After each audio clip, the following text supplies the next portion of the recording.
사랑하는 성도 여러분, 사도신경 하심으로 우리의 신앙을 살아계신 하나님께 올려드리겠습니다.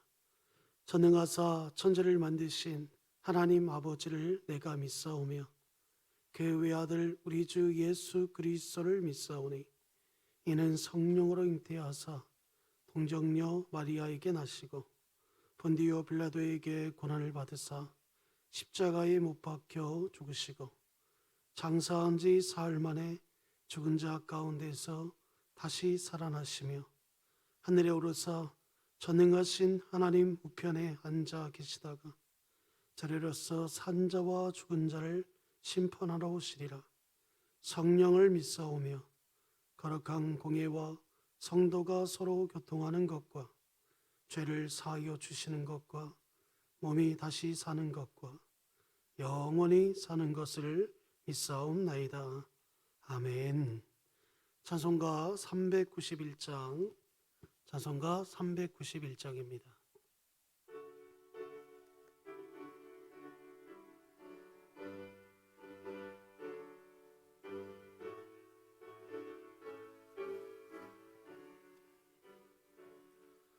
오 놀라운 구세주 예수 내 주 참 능력의 주시로다.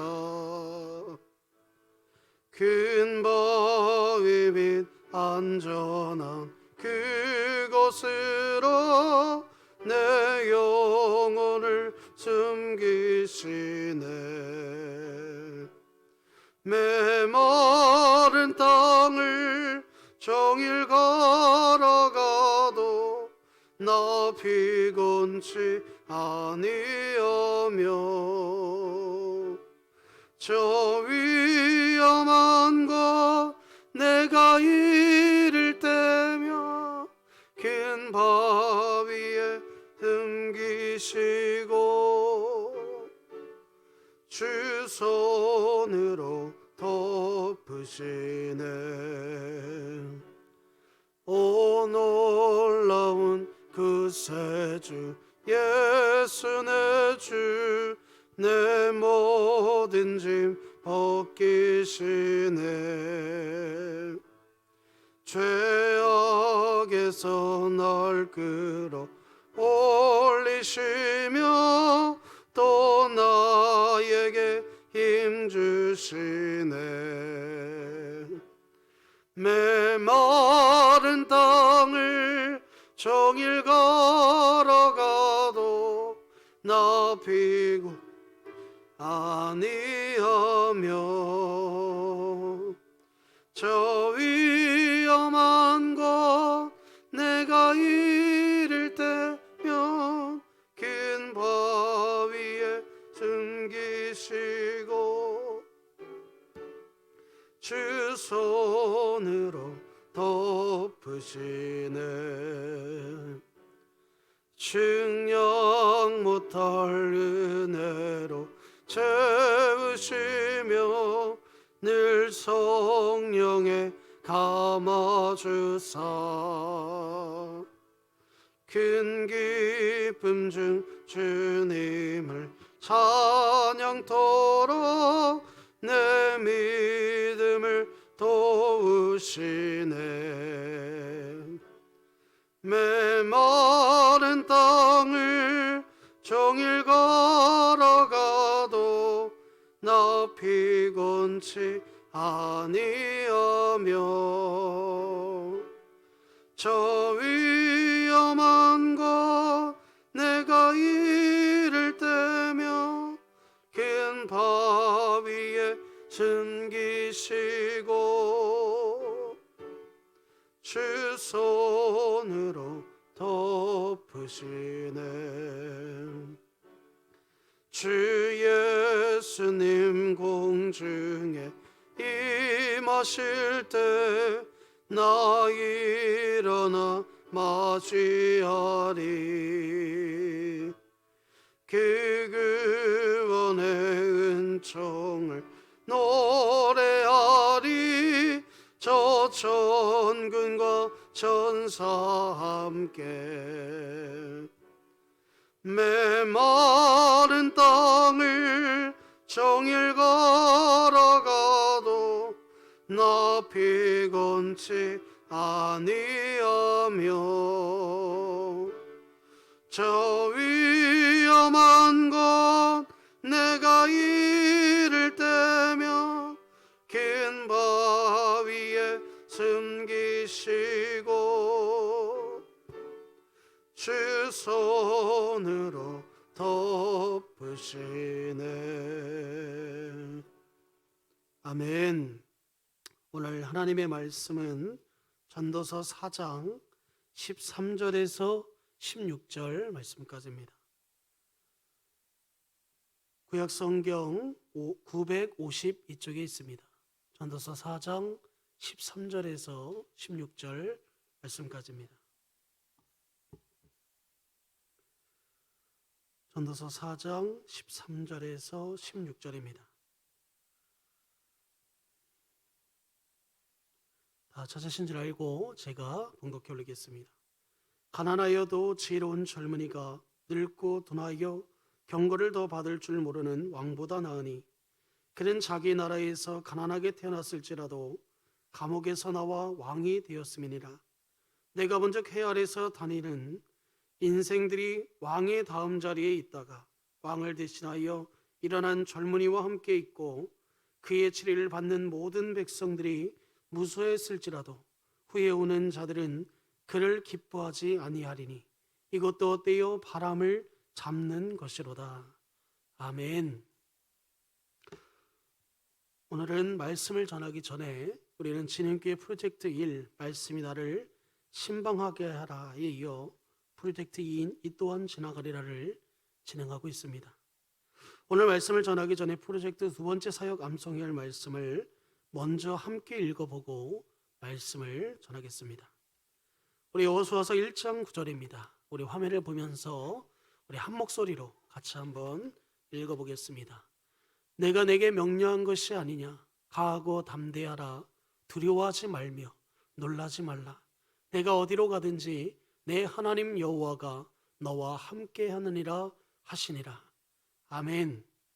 사랑하는 성도 여러분, 우리가 비록 코로나19로 인하여 다시 이 예배당에 나와 예배하고 있지 못하는 이런 상황에 있지만 그래도 우리가 각자 있는 그 자리에서 우리가 합심하여 기도하고 예배하고 또 우리가 주일에 이렇게 한 시간을 걷는 이 운동을 통해서 우리가 더욱더 각자의 자리에서 우리가 정말 공동체의 그런 빛을 내는 우리 귀한 성도인들 되시기를 주님의 이름으로 축복합니다. 오늘 하나님의 말씀 제목은 가난하여도 지혜로운 젊은이가 나으니 라는 말씀 가지고 우리 함께 은혜 받는 시간 갖겠습니다. 전도서는 처음부터 끝까지 두 가지의 사실에 대해서 다룬다고 제가 말씀드렸습니다. 첫 번째 사실은 해 아래 살아가는 인생은 허무하다. 어떤 경우에도 사람의 힘으로 허무함을 극복할 수 없다였습니다. 그리고 두 번째 사실은 회의에 계신 하나님을 통해서만이 인생에게 주어진 허무의 문제를 극복할 수 있다고 말씀드렸습니다. 우리를 창조하신 하나님, 모든 인생을 주관하시고 섭리하신 그 하나님을 신뢰하는 것이 유일한 방법이었습니다. 그렇다면 왜 하나님만이 모든 인생의 문제의 답이 되실까요? 인생의 문제가 어디서부터 시작된 것인지를 우리가 먼저 보면 됩니다. 인류의 대표였던 아담이 하나님의 명령을 어기고 선악과를 따먹음으로 범죄로부터 인생의 문제가 시작되었다라는 거예요. 이로 인해 하나님과 멀어지면서 거리가 생겼고 인생의 허무함이, 이 허무는 바로 여기에서 비롯되었다는 사실입니다. 오늘 말씀을 나누는 이 시간을 통해서 다시 한번 하나님을 잊었던 자리로부터 돌이켜서 하나님께로 돌아가는 은혜를 경험하시기 바랍니다. 세상의 가치와 방법들에 목말랐던 우리들의 심령이 하나님의 은혜에만 목말라 하는 심령으로 변화되는 소중한 그 은혜가 오늘 우리 모두에게 있기를 주님의 이름으로 축복합니다. 우선 하나님은 오늘 이 솔로몬을 통해 우리에게 말씀하는 첫 번째가 뭐냐면 세상 앞에서 가난하여도 하나님 앞에서 지혜로운 자가 되어야 된다는 그 교훈을 오늘 이 전도서의 기자는 우리에게 이야기해주고 있습니다. 먼저 전도서 4장 13절을 우리 함께 보겠습니다. 가난하여도 지혜로운 젊은이가 늙고 둔하여 경고를 더 받을 줄 모르는 왕보다 나으니. 여기 노란 제가 밑줄로 또 노란색 글씨로 제가 해놨습니다. 가난하여도 지혜로운 젊은이가 낫다라는 말이에요. 오늘 말씀 제목과 동일합니다. 당시 이스라엘 사회에는 나이가 젊은 사람보다 나이가 많고 경험이 풍부한 사람들이 대우를 더 좋게 받았습니다.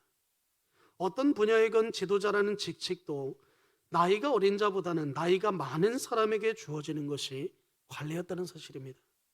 젊은 사람이 대우를 받으려면 한 가지의 조건을 갖춰야 했는데 그것이 바로 재력입니다. 젊은이라도 물질이 많으면 환영을 받았고 만약 물질까지 없다면 그런 사람은 완전히 찬밥 신세였다는 사실입니다. 오늘 이 자리에 있는 성도님들은 전자의 길 원하십니까? 아니면 후자의 길 원하십니까? 설교의 원활한 흐름을 위해 저는 후자라고 하겠습니다.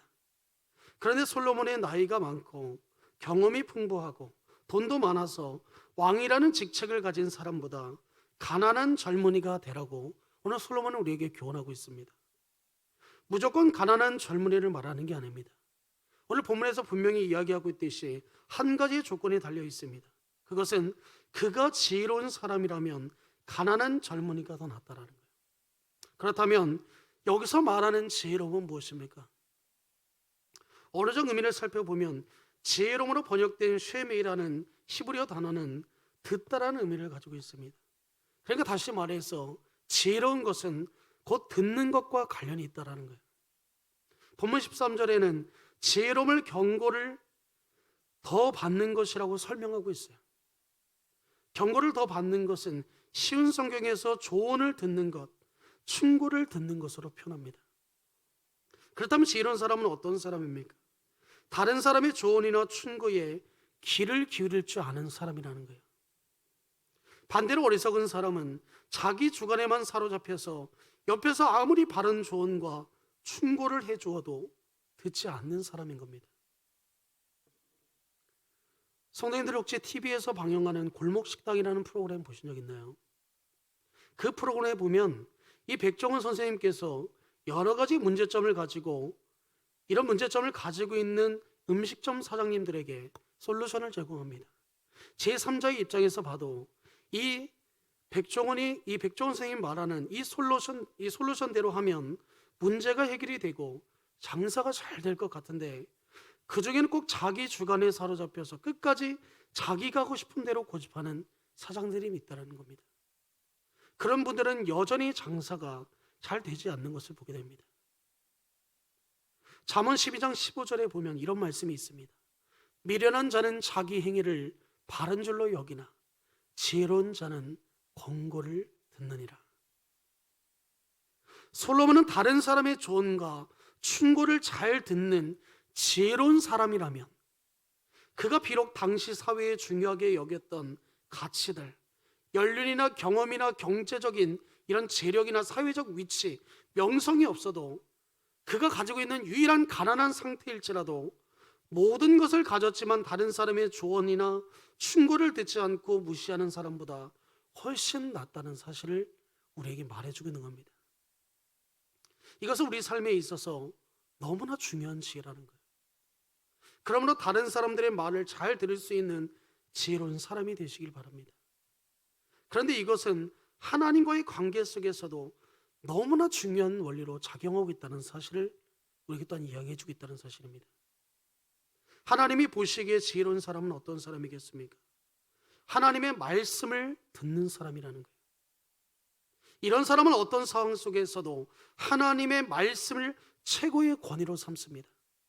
하나님의 말씀을 기준으로 삼고 그 말씀을 가르치고 이끄는 대로 순종하며 따르며 살아간다는 겁니다. 그래서 어떤 문제가 생겼을 때나 무엇인가를 선택하고 결정해야 될 순간에 그 답을 누구로부터 찾으려 하겠습니까? 당연히 하나님으로부터 찾는 것입니다. 살 길을 찾기 위해서 하나님 앞에 나아가는 일에 생명을 건다라는 거예요. 말씀을 통해서 하나님의 뜻이 무엇인지를 알려고 하고 기도를 통해서 하나님의 도움을 구하고 무엇보다 하나님을 만나는 예배의 자리를 가장 소중히 여긴다라는 거예요. 사랑하는 성도 여러분, 비록 여전히 우리는 코로나19로 인해서 예배당에 나와서 예배하지는 못하고 있어요. 우리가 올해 상반기와 또 쉬었다가 하반기에 잠깐 했다가 다시 또 이렇게 이 연말에, 이 12월에 이렇게 또 우리가 모여서 예배하지 못하는 상황이 됐습니다. 근데 우리는 달라져야 된다는 거예요. 우리 상반기 때는 정말 눈물도 흘리고 정말 그 예배에 대한 그 소중함 때문에 어떻게 할 줄 몰랐잖아요. 가면 갈수록 우리의 마음이 무뎌지고 익숙해지고 이 상황에 속지 마시기 바랍니다. 예배의 중요성을 결코 잊어서는 안 된다는 사실입니다.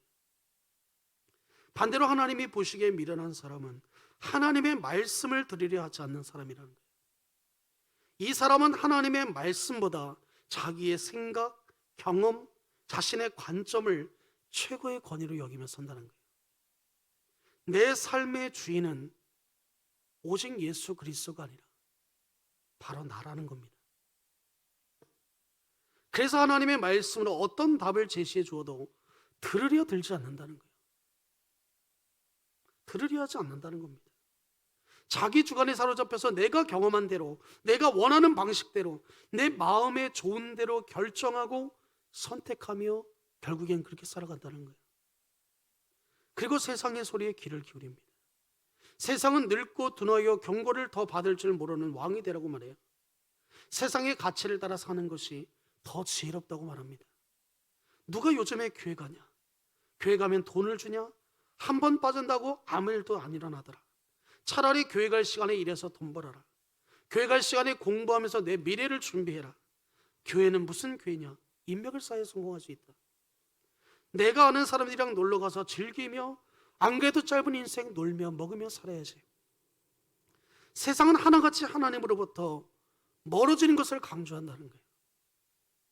눈에 보이는 외적인 조건들을 갖추어서 세상에서 지혜로운 사람이 되기 위해서 하나님 앞에서 지혜로운 자가 되기를 너무나 쉽게 포기하는 것이 바로 우리들의 문제라는 사실입니다. 진지하게 고민해 보지도 않고 관심조차 갖지 않습니다.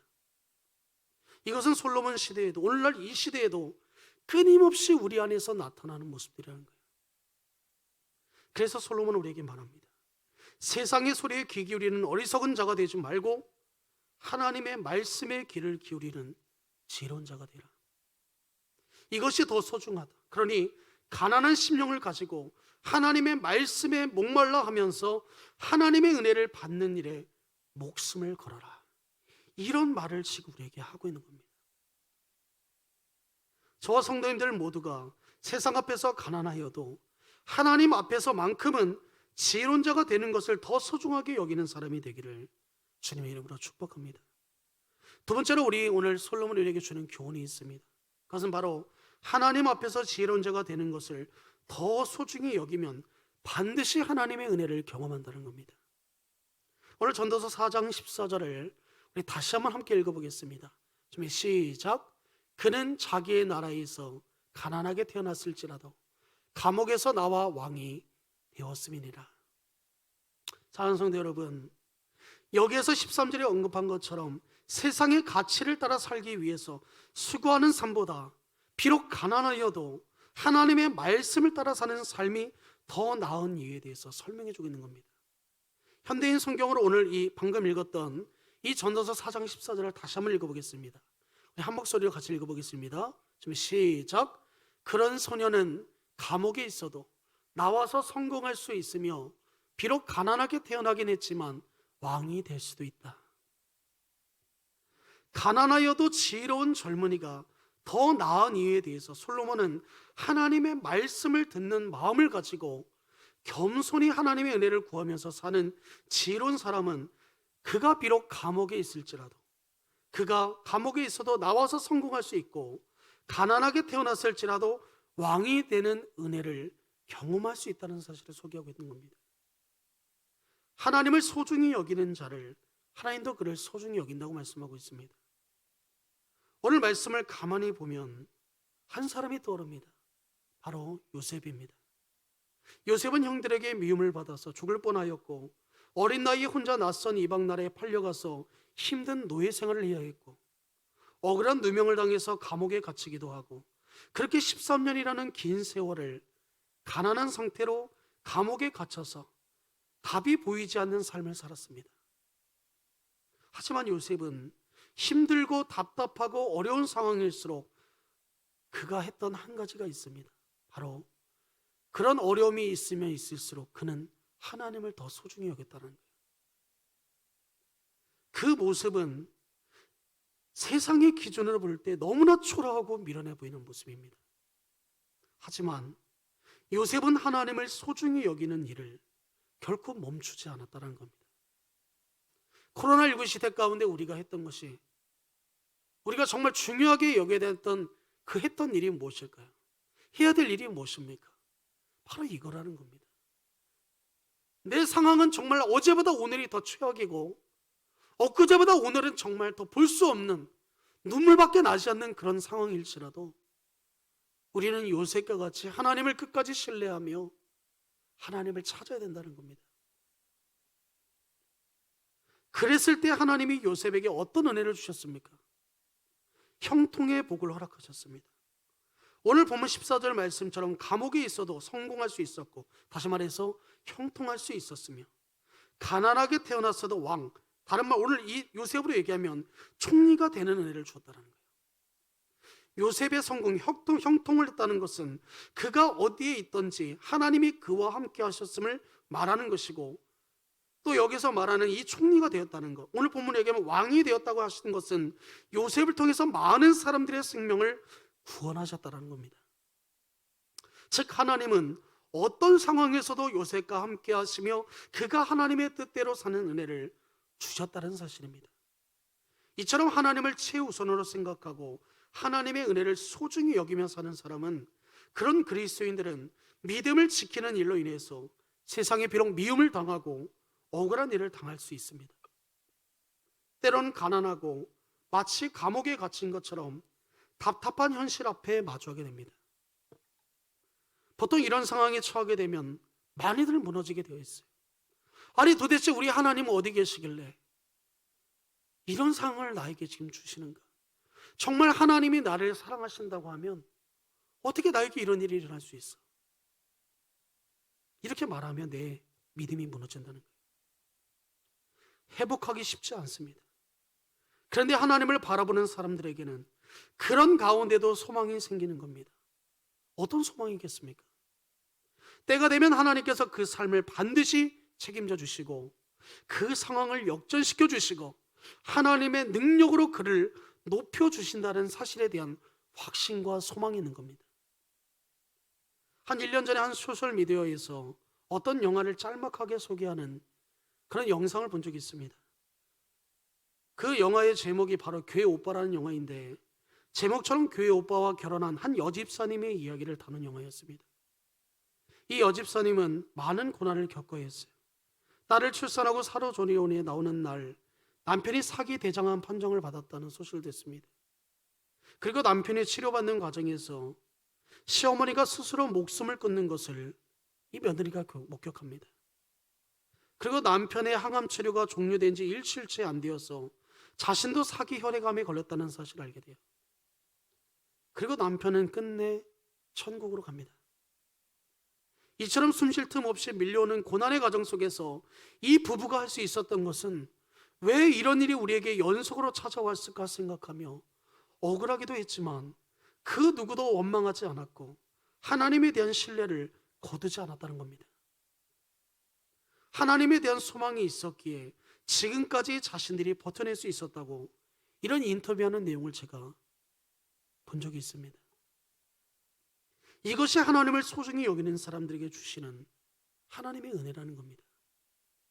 이에 대해 사도 바울도 우리에게 고백합니다. 우리가 사방으로 우겨싸움을 당하여도 쌓이지 아니하며 답답한 일을 당하여도 낙심하지 아니하며 박해를 받아도 버림받지 아니하며 거꾸러뜨림을 당하여도 망하지 아니하고. 고린도후서 4장 8절에서 9절 내용입니다. 솔로몬은 이 비결을 누구보다 잘 알고 있었다는 거예요. 왜냐하면 솔로몬도 하나님 앞에서 실혼자가 되는 일을 더 소중히 여겼을 때 하나님이 주시는 은혜를 경험했기 때문이라는 사실입니다. 사랑하는 성도 여러분, 솔로몬이 그의 아버지 다윗의 왕에 이어 왕이 되었을 때 하나님이 그의 꿈에 나타나셔서 말씀하십니다. 내가 내게 무엇을 줄고 너는 구하라. 그때 솔로몬 하나님 앞에 뭐라고 반응했을까요? 열왕기상 3장 7절에서 9절에 보면 나의 하나님 여호와여 주께서 종의 아버지 다윗을 대신하여 왕이 되게 하셨사오나 종은 작은 아이라. 출입할 줄을 알지 못하고 주께서 택하신 백성 가운데 있나이다. 그들은 큰 백성이라 수요가 많아서 셀 수도 없고 기록할 수도 없사오니 누가 이 주위에 이 많은 백성을 재판할 수 있사오리까? 듣는 마음을 종에게 주사 주의 백성을 재판하여 선악을 분별하게 하옵소서. 제가 설교 앞부분에서 말씀드렸습니다. 당시 이스라엘 사회에서 솔로몬이 왕이 되었다는 것은 그가 이스라엘의 모든 백성들이 납득할 수 있을 만한 연륜과 경험과 재력을 소유했다는 의미라는 겁니다. 자신이 마음먹은 대로 자신이 하고 싶은 대로 얼마든지 왕의 직분을 감당할 수 있었어요. 그런데 그가 지금 어떻게 고백하고 있습니까? 하나님, 저는 어린아이와 같아서 내게 맡겨진 직무를 어떻게 수행해야 될지 모릅니다. 정말 그가 그것을 몰라서 하나님께 이렇게 기도했을까요? 그렇지 않다는 사실입니다. 그래서 그가 하나님께 제일 먼저 구했던 것이 무엇입니까? 하나님의 말씀을 듣는 마음을 구했다는 거예요. 내가 이스라엘의 왕으로 세워졌지만 하나님만이 이 민족과 이 나라의 진정한 주인이시고 왕이십니다. 그러니 내 생각과 마음이 좋은 대로 이 나라를 다스리지 않도록 하나님이 원하시는 대로 다스릴 수 있도록 하나님의 말씀을 듣는 마음을 내게 부어주소서. 듣는 마음을 달라고 그가 먼저 구했다는 거예요. 그래서 지혜롭고 겸손했던 솔로몬에게 하나님이 주신 은혜가 무엇이었을까요? 열왕기상 3장 10절에서 14절입니다. 그 다음 말씀인데 우리 한번 함께 보겠습니다. 솔로몬이 이것을 구하매 그 말씀이 주의 마음에 든지라. 이에 하나님이 그에게 이르시되 내가 이것을 구하도다. 자기를 위하여 구하지 아니하며 부도 구하지 아니하며 자기 원수의 생명을 몰아기도 구하지 아니하고 오직 성사를 듣고 분별하는 지혜를 구하였으니 내가 내 말대로 하여 내게 지혜롭고 총명한 마음을 주노니 내 앞에서도 너와 같은 자가 없었거니와 내 뒤에도 너와 같은 자가 일어남이 없으리라. 내가 또 내게 구하지 아니한 부귀와 영광도 내게 주노니 내 평생의 왕들 중에 너와 같은 자가 없을 것이라. 내가 만일 내 아버지 다윗의 행함같이 내 길을 행하여 내 법도와 명령을 지키면 내가 또 내 날을 길게 하리라. 여기 보면 그가 제일 먼저 하나님 뭐라고 말씀하고 있습니까? 솔로몬이 하나님께 기도할 때 첫 절에 보면 이런 말씀이 있어요. 그 말씀이 주의 마음에 든지라. 사랑하는 성도 여러분, 우리의 기도가 우리의 만족을 위한 기도가 되어서는 안 된다는 겁니다. 우리의 욕심이 아니에요. 우리의 어떤 이기적인 마음이 아닌 겁니다. 솔로몬은 그가 정말 지혜가 없어서 이렇게 기도하는 게 아니에요. 그가 정말 가진 것이 없어서 기도하는 게 아닙니다. 그는 그 우선순위에 우리가 항상 얘기하는 제일 최우선순위가 바로 하나님이었다는 거예요. 나에게 듣는 마음을 주옵소서. 내가 왕으로서 세상 왕들과 같이 똑같이 다스리고 동일하게 얼마든지 할 수 있지만 이 나라 이 민족은 하나님의 것이고 하나님이 진정한 나의 왕이시오니 그 왕이신 하나님이 인도하시는 대로 내가 비록 인간의 왕이지만 그것을 내가 그 옳은 대로 행하겠다고 나에게 하나님의 말씀에 듣는 그 마음을 달라고 말씀하는 겁니다. 예수님도 말씀하셨습니다. 먼저 그의 나라와 그의 일을 구하라. 그리하면 이 모든 것을 너희에게 더하시리라. 때가 되면 은혜를 주실 것을 믿고 하나님을 소중히 여길 때 하나님도 저와 성도님들을 소중히 여겨주시고 높여주신다는 사실입니다. 사무엘상 2장 30절에 이런 말씀이 있습니다. 우리 사무엘상 2장 30절 함께 보겠습니다. 준비 시작. 나를 존중히 여기는 자를 내가 존중히 여기고 나를 멸시하는 자를 내가 경멸하리라. 솔로몬은 자신이 깨달았던 두 가지의 사실에 대해 권면했습니다. 가난하여도 하나님 앞에서 지혜로운 자로 살기를 힘써라. 왜냐하면 하나님은 지혜롭고 겸손한 자에게 반드시 은혜를 주시는 분이기 때문이라는 겁니다. 그러면서 마지막으로 그가 결론을 내립니다. 오늘 전도서 4장 15절에서 16절을 다시 한번 한 목소리로 읽어보겠습니다. 준비 시작. 내가 본즉 해 아래에서 다니는 인생들이 왕의 다음 자리에 있다가 왕을 대신하여 일어난 젊은이와 함께 있고 그의 치리를 받는 모든 백성들이 무수하였을지라도 후에 오는 자들은 그를 기뻐하지 아니하리니 이것도 헛되어 바람을 잡는 것이로다. 솔로몬 시대나 우리가 살아가는 이 시대나 세상 사람들에게 중요하게 여겨지는 가치들은 세상 앞에서, 세상 속에서 우리를 지혜롭고 강한 사람으로 만들어줄 수 있습니다. 하지만 하나님 앞에서 우리를 미련한 자로, 어리석은 자로, 교만한 자로 만들어버릴 뿐이라는 사실입니다. 반대로 세상의 가치들보다 하나님의 존재를 더 소중히 여기면서 내가 가난해할 때에도, 부할 때에도, 어떤 상황 속에서도 하나님, 저는 어린아이와 같습니다. 제 힘으로 이 문제를 해결해 나갈 힘이 없습니다. 제 힘으로 이 세상을 살아갈 힘이 없습니다. 하나님의 말씀을 붙들고 살아갈 수 있도록 내게 듣는 마음을 주님 허락하여 주옵소서. 이렇게 기도할 수 있어요. 이렇게 간절히 겸손히 하나님의 은혜를 찾고 구하는 일에 생명을 건다면 하나님은 반드시 우리에게 은혜를 주신다는 사실입니다.